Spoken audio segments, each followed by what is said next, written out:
37. Okay. 37 and below. Okay. Then you're afebrile. That's the critical period. What does that mean, afebrile? No fever. Okay. So it lasts for 2 to 3 days. Then after that, you can have the fever again. But the time that you don't have the fever is also the time that your platelets will go down. That's why we say that it's the critical period. There can also be other changes in your organ systems. Now, that's the problem with dengue because, you know, I've been hearing from many people that, okay, you have fever, high fever. If by the third day it doesn't go down and you still have high fever, by the third day it's time to get your complete blood count. But as you said, a person can actually lose the fever, become normal, and then still have the disease. Yes, that's why the complication sets in. Wow, that's dangerous. They don't seek consult because they thought they are well already. Of course, because when you have no fever, you think you're okay. Now, in cases like this, when it happens that, let's say, a person like me, I get dengue, I have fever for 3 days, then it goes away. Then what usually happens next? So my body temperature becomes normal, and I still have the disease. What can happen? There can be the appearance of the rash. There can be abdominal pain. With no fever. Okay. So the abdominal pain. So they should seek consult to the doctor because the layman, they cannot really diagnose it for themselves. No? Yes. Alam niyo, doktora, that's the problem because when do people need to go to when do they know that they're supposed to go to the doctor already? Because as a layperson, I was under the impression that if it's no more fever after 3 days, I'm out of the woods, I'm in the clear. What do people need to do? When do people need to go to see a doctor after feeling So if they have very high-grade fever for 3 days or more, then... paano pag nawala? Pag nawala, they have to observe the signs and symptoms. No? Like if they have vomiting, they have abdominal pain, they have signs of dehydration. So they have to seek the doctor's diagnosis. Yes. Now, dengue is very dangerous. We all know that. A lot of people perish from dengue. The statistics are there for us to see. Hundreds, thousands of people die every year from dengue. Who are most at risk? Actually, there's nobody at risk. No? Everybody can be prone to dengue. Yes. But sometimes we see as much children because the mothers, they easily bring the children to the hospital. But for adults, they don't go to the hospital right away.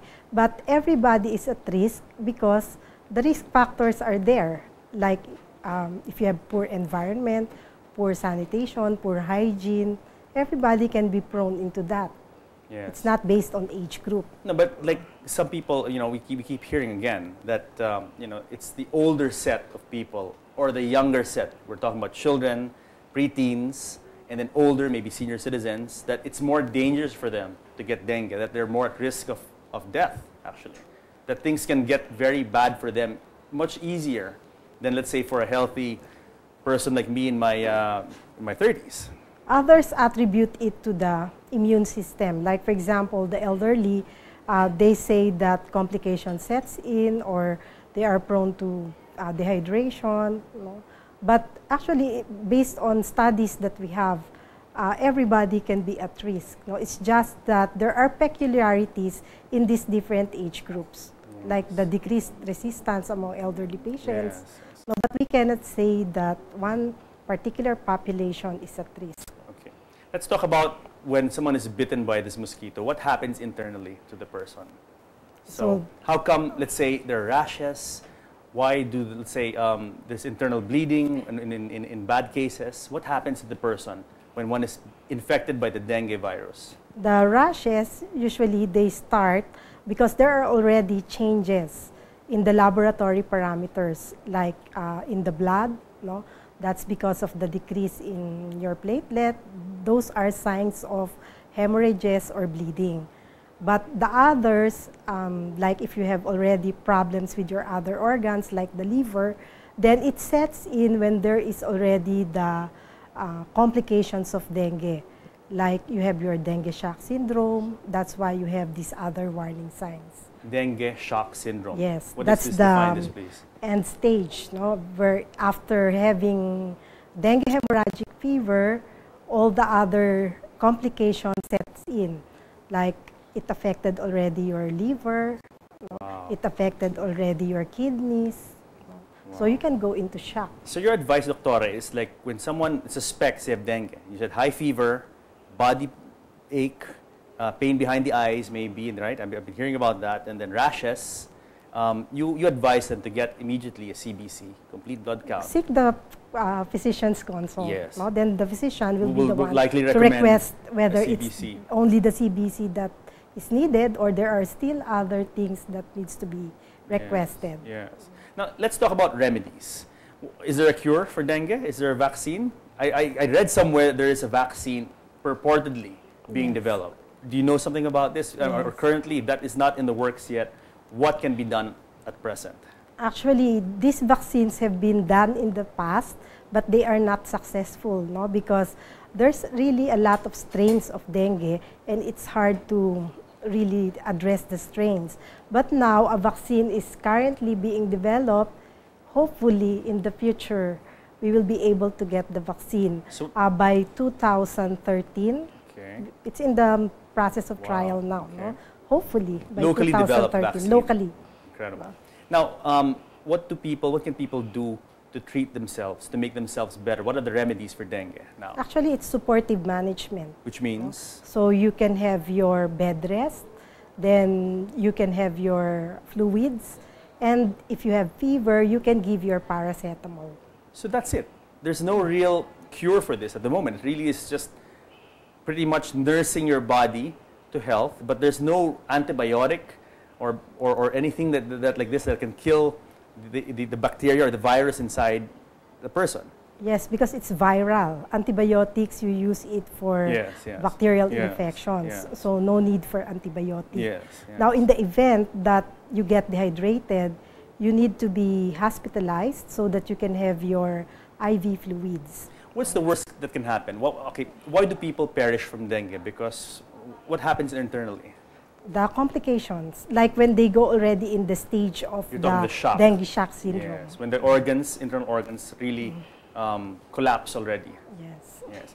Now, what about traditional or let's say traditional remedies? Some people are saying there are teas that can be taken, and what is your take on this? Yeah, because there's a lot of testimonials on tawa-tawa. Yes. Have you heard of that? However, as long as we don't have scientific basis for that, we cannot advocate, no? Because those are just based on experiences of the people that they get well because of this tawa-tawa. But as far as evidences or scientific studies are concerned, we don't have one yet.